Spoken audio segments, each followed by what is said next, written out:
दोस्तों नमस्कार, मैं संतोष कुमार आप सभी का फ्यूचर क्लासेस पर स्वागत करते हैं। आज हम जिस टॉपिक पर डिस्कस करेंगे उसका नाम है इंटरनेशनल डिक्लेरेशन। ये MEd special education paper inclusive education का टॉपिक है जिस पे हम डिस्कस करेंगे। बहुत सारे इंटर डिक्लेरेशन आए जो मानव के विकास को और उनके अधिकारों की बात करता है।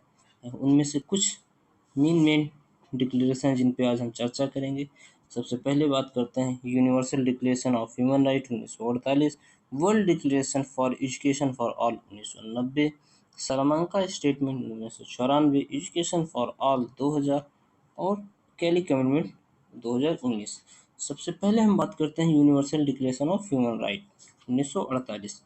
ह्यूमन राइट 1948 को समझने से पहले हम बात करते हैं उसके बारे में। अगर कुछ हम चर्चाएं करें तो इसमें जो है मानव के अधिकारों की बात करता है। इसमें मानव का अधिकार तथा अथवा वो अधिकार जो मानव को मानव होने का अधिकार दे, समानता का अधिकार दे, स्वतंत्रता का अधिकार दे, संप्रभुता का अधिकार दे, इसमें इसकी बात की गई। आखिर इसकी बनाने की ज़रूरत क्या पड़ी, किस लिए हम इसका निर्माण किया गया, तो हम इसको जानने से पहले सबसे पहले जाते हैं आज़ादी से पहले की बात करते हैं। अगर हम आज़ादी के पहले लगभग 1936 से 1945 के बीच में जो है वर्ल्ड वार चल रहा था सेकेंड, जिसमें बहुत सारे मनुष्य घायल हुए और लाखों लोगों की जानें गई। इसको देखते हुए और इसके वर्ल्ड वॉर के बाद लगभग जो है नागासाकी और हिरोशिमा पर एटम बम गिराए गए, जिसमें से करोड़ों लोग प्रभावित हुए और उनके आने वाली पीढ़ियां भी प्रभावित हुई, जिसको देखते हुए मानव संसाधन द्वारा जो है एक मीटिंग आयोजित की गई, जिसमें मनुष्य के अधिकारों की बात की गई है, जिसमें ये बताया गया कि आखिर इनको जो है जीने का अधिकार कैसे मिले, इस चीज़ पर चर्चा की गई। इसके हम बात करते हैं फिर यूडीएचआर यानी कि universal declaration of human rights. इसका गठन जो है इंटरनेशनल डॉक्यूमेंट एडॉप्टेड जो हुआ था,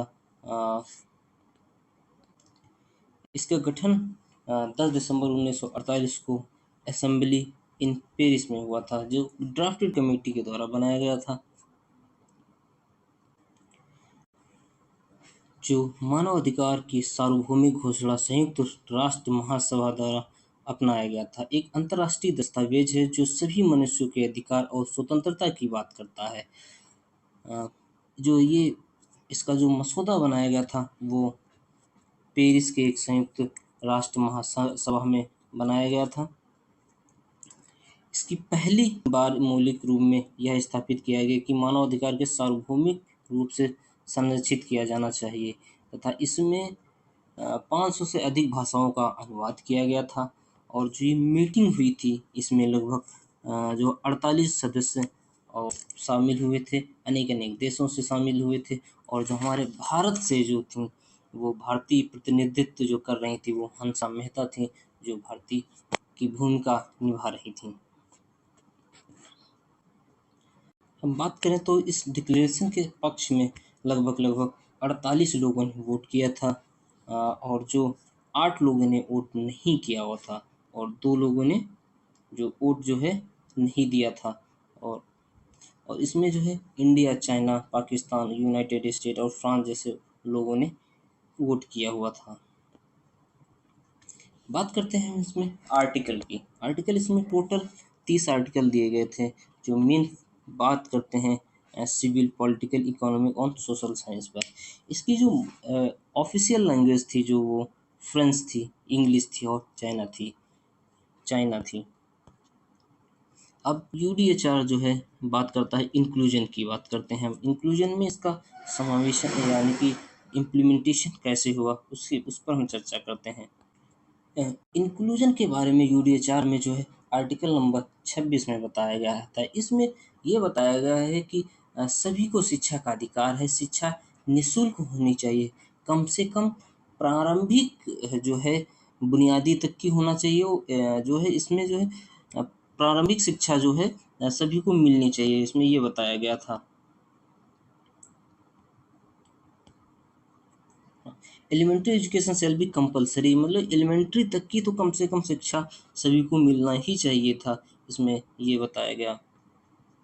प्रारंभिक शिक्षा जो है अनिवार्य होनी चाहिए, और अनिवार्य होने के साथ साथ तकनीकी और व्यावसायिक शिक्षा आमतौर पर उपलब्ध कराई जाएगी, जो और उच्च शिक्षा योग्यता के आधार पर सभी को समान रूप से सुलभ होगी, जिससे कि जब उच्च शिक्षा प्राप्त होगी तो लोगों के अंदर जागरूकता आएगी और वो शिक्षा की ओर बढ़ेंगे। इस चीज़ पर बल दिया गया। इसमें यह भी कहा गया कि मानव व्यक्तित्व का पूर्ण विकास करना तथा मानव अधिकारों का मौलिक स्वतंत्रताओं के प्रति सम्मान को मजबूत करने का होगा। यह सभी राष्ट्रीय और धार्मिक समूहों के बीच समझ को सहिष्णुता और मित्रता को बढ़ावा देगी, जिससे लोगों के बीच में शांति आएगी, जिससे लोग प्यार से एक साथ रह सकते हैं। रहने की बात हुई। Parents have a prior right to choose the kind of education that shall be given to their children। यानी कि इसमें ये बताया गया अपने बच्चों को दी जाने वाली शिक्षा को चुनने का पूरा अधिकार होगा पेरेंट्स को। इसके बारे में ये भी बताया गया था। ये था। अब हम बात करते हैं world declaration for education for all की। इसमें ये बताया गया था लगभग 40 साल पहले, लगभग जो है एजुकेशन जो है सभी को अ, एक साथ देने की और सभी को सुगम मिलने की बात कही गई थी। सार्वभौमिक रूप से शिक्षा सभी को मिलनी चाहिए, इस पर ध्यान दिया गया था।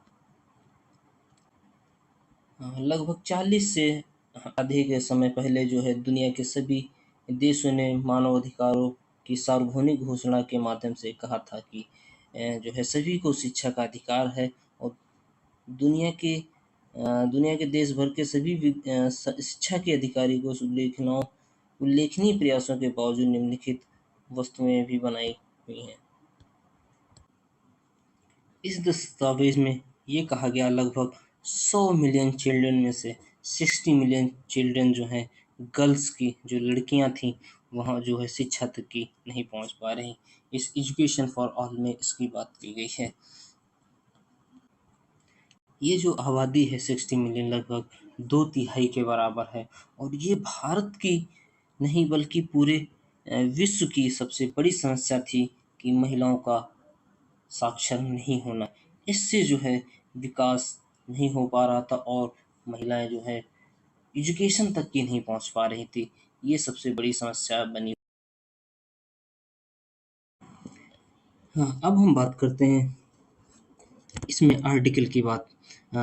इसमें टोटल आर्टिकल जो है 10 आर्टिकल दिए गए थे, और इसमें जो इंक्लूजन की बात करता है, वो पहला आर्टिकल इंक्लूजन की बात करता है।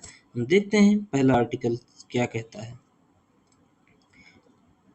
पहला article meeting the basic learning needs की बात करता है, यानी कि बेसिक जो लर्निंग है उसकी आवश्यकताएं हैं, उनकी ज़रूरतों को पूरा करने की बात करता है। To be able the survive, मतलब कि जो है सर्वाइव करना चाहिए, टू सर्वाइव करने के लायक होना चाहिए। To develop their the full capacity, और उसका पूरी क्षमता के साथ विकास होना चाहिए। Live and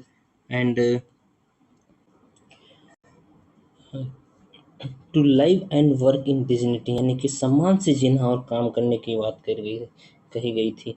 to participate fully in developed, यानी कि विकास में पूरी तरीके से भाग देना या भाग लेना, यानी कि इसमें एक तरीके से ये बात कही गई कि जब आप शिक्षित होंगे तो हर जगह विकास में, हर हर चीज़ की विकास में आप साथ ले सकते हैं, कहीं न कहीं अपना पार्टिसिपेट करेंगे, और जिससे देश का नाम आगे होगा, और आपका विकास भी होगा और देश का भी विकास होगा। इस चीज़ पे बात की गई थी।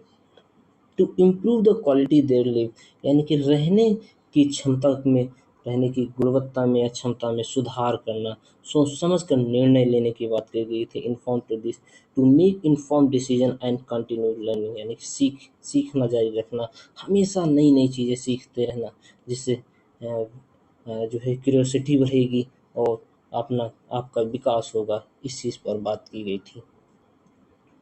ये था हमारा वर्ल्ड डिक्लेरेशन फॉर 1990 की बात की गई थी। अब हम बात करते हैं सलमान का स्टेटमेंट की।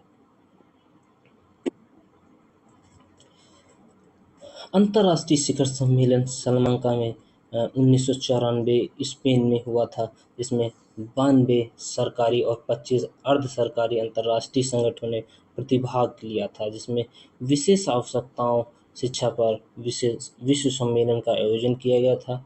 और इसमें इसकी स्पेशल नीड्स जो थी एजुकेशन की, उस पर चर्चा की गई थी। प्रत्येक व्यक्ति के लिए शिक्षा का अधिकार की पुष्टि की गई, जिसमें विभिन्नताएं थीं। और इसमें ये भी बताया गया था जो है प्रत्येक व्यक्ति की जो शिक्षा का अधिकार है वो स्पष्ट होना चाहिए।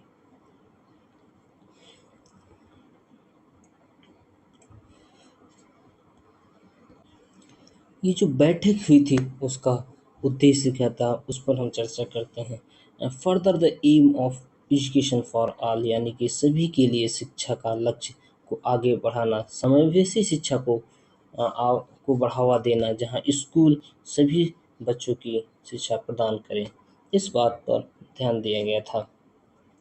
विशेष रूप से विशेष शैक्षिक आवश्यकताओं वाले बच्चों को भी इसमें ध्यान दिया गया है। जो स्पेशल नीड्स जो चिल्ड्रन थे, उन लोगों पर इसमें ज़्यादा फोकस किया गया था। स्पेन सरकार और यूनेस्को द्वारा आयोजित इस सम्मेलन में निम्नलिखित को अपनाया गया था, यानी कि जो ये और जो सम्मेलन हुआ था वो यूनेस्को और जो स्पेन सरकार थी उसके द्वारा ऑर्गेनाइज किया गया था, और स्पेन सरकार ने इसे बाद में अपनाया हुआ था। सलमान का statement of principle of policy and practice in special education. बात करते हैं रोल ऑफ सलमान का स्टेटमेंट इन इंक्लूसिव एजुकेशन, यानी कि जो है सलमान का स्टेटमेंट का समावेशी शिक्षा में क्या भाग रहा है, उस पर बात करते हैं। तो यूनेस्को का यह कार्यक्रम जो है शिक्षा मंत्रालय के अंतर्राष्ट्रीय उच्च अंतर्राष्ट्रीय प्रतिनिधित्व के साथ लाया गया था, जो प्रमुख भागीदारी के रूप में नीतिगत संवाद को बढ़ावा देंगे और देश के शिक्षा में समावेशन को प्राथमिकता दे रहे हैं और बढ़ावा देते रहे हैं। इसमें ये बताया गया कि हर शिक्षार्थी मायने रखता है कि एक और समान रूप से मायने रखता है कि यह समावेशी है, और समावेशन के लिए शिक्षा के दर्शन और अभ्यास का प्रतिमान बदलाव के लिए परिवर्तन की आवश्यकता है। एक ही आकार सभी के लिए उपयुक्त है, यानी कि वन साइज फिट, यानी कि एक ही जगह पर सभी को शिक्षा देने की बात की गई है। One size fit all approaches की बात की गई है। समावेशन की अवधारणा व्यापक हो गई है। इसमें सभी शिक्षार्थियों तक पहुंचने की आवश्यकता पर बल दिया गया था। इस धारणा के तहत प्रत्येक शिक्षार्थी समान रूप से मायने रखता है और उसे प्रासंगिक, न्याय संगत और प्रभावी शैक्षिक अवसर अवसर प्रदान करने की बात की गई है। यानी कि इसमें जो है सभी बच्चा जो है समान रूप से एक साथ पढ़ सकता है, और उसकी अ, पहुंच तक की शिक्षा को बढ़ावा देना की बात की गई है। ये था हमारा सलमान का स्टेटमेंट की बात हुई है। अब हम बात करते हैं एजुकेशन फॉर ऑल, यानी कि सभी को शिक्षा की बात करते हैं, जिसका प्रस्ताव 2000 में आया था, और इसमें सभी को शिक्षा एक साथ और समान रूप से शिक्षा देने की बात की गई थी। इसमें ईएफए यानी एजुकेशन फॉर ऑल जो है सभी के लिए शिक्षा की बात करता हुआ, और यूनेस्को द्वारा संचालित एक वैश्विक आंदोलन था, यानी कि जो है पूरे वर्ल्ड में ये आंदोलन चल रहा था, जिसका उद्देश्य था सभी बच्चों, युवाओं और वयस्कों के लिए गुणवत्तापूर्ण बुनियादी बुनियादी शिक्षा प्रदान करना। यह जो थाईलैंड के जेमेंटियन में आयोजित किया गया था। थाईलैंड के जो है ये जेमेंटियन शहर में आयोजित किया गया था, जिसका मेन उद्देश्य था जो है बच्चों, बुजुर्गों और युवाओं को शिक्षा प्रदान करना, क्वालिटी शिक्षा देना की बात की गई थी। इसमें जो है महिलाओं की साक्षरता पर भी जोर दिया गया था। जो महिलाएं थीं उन पर साक्षरता पर जो जोर दिया गया था, यानी शिक्षा पर जोर दिया गया और आजीवन सीखने के हिस्से बुनियादी साक्षरता कौशल को महत्व की पहचान पहचान देता था। यानी कि ये जो महिलाएँ थीं, ये अपना सीख सकती हैं बाद में, यानी कि कुछ दिन पहले एक प्रोग्राम चला था जो है गाँव-गाँव में जो है बुजुर्ग महिलाओं को पढ़ाना सिखाया जा रहा था। तो ये मतलब कि शिक्षा है तो इसमें कहीं पर भी और कभी भी लिया जा सकता है, इस पे ये बात की गई थी। और ये जो पहल चला हुआ था, ये इंक्लूसिव एजुकेशन पर बहुत ज़्यादा फ़ोकस किया। हाँ, बात करते हैं इंक्लूसिव एजुकेशन पे इसने फ़ोकस किया था। बेसिक लर्निंग नीड्स यानी कि जो उसकी बच्चों की जो आवश्यक अ, लर्निंग थी, उन पर उन्होंने बहुत फ़ोकस किया था। यानी कि जो बच्चे की शुरुआती शिक्षा थी, यानी कि बच्चे की जो शुरुआती शिक्षा होती है, जो बचपन में होती है, उस पर बहुत ज़्यादा फ़ोकस किया था एजुकेशन फॉर ऑल ने। बैरियर फ्री बैरियर फ्री होना चाहिए, यानी कि एजुकेशन यानी उन बच्चों के लिए जो डिसेबल हैं, उनको पहले जो है डिसेबिलिटी को दूर रख के बात करता है और सभी को एक साथ शिक्षा और एक ही कमरे में शिक्षा देने की बात की गई थी, क्योंकि बैरियर फ्री होना चाहिए। डिसेबिलिटी को देखकर उन्हें अलग नहीं करना चाहिए, इस पर बात की थी। राइट बेस्ड सोसाइटी, जो इसमें डिसेबल बच्चे थे उनकी जो है राइट बेस्ड नहीं, यानी कि जो उनकी जो सोसाइटी में जो उनके राइट्स थे, उन पर चर्चा की और उन्हें दिलाने की बात की गई। और सोसाइटी फॉर ऑल यानी कि सब जगह एक समान होने चाहिए। पहले कुछ बच्चे होते थे जो है उन्हें निकाल दिया जाता है, उन्हें ये डिसेबिलिटी जो होती थी उन्हें दोषपूर्ण मान के या पुनर्जन्म का दोष मानकर उन्हें सोसाइटी से या समाज से दूर फेंक दिया जाता है, निकाल दिया जाता है या मार दिया जाता था। उस चीज़ पर इन्होंने फ़ोकस किया और उन्हें एक साथ लाने की बात की गई थी। ये एजुकेशन फॉर ऑल में बात की गई है। इसमें यह बताया गया कि सभी के लिए शिक्षा का उद्देश्य होना चाहिए सुनिश्चित करना कि हर व्यक्ति चाहे वो कैसा भी हो, पृष्ठभूमि उसकी यानी योग्यता कुछ भी हो, उसे गुणवत्तापूर्ण शिक्षा प्राप्त होनी चाहिए। समावेशी स्कूल या एक सहायक वातावरण प्रदान करके इसे बढ़ावा देते हैं, जहाँ जैसे बच्चे होंगे उनके साथ में उन्हें रखकर उन्हें बच्चों को सहायता देंगे और उन्हें बढ़ावा देंगे, इंक्लूजन की बात करता है। अब हम बात करते हैं कैली कमिटमेंट 2019 में। ये जो है प्रस्तावना जो आया था,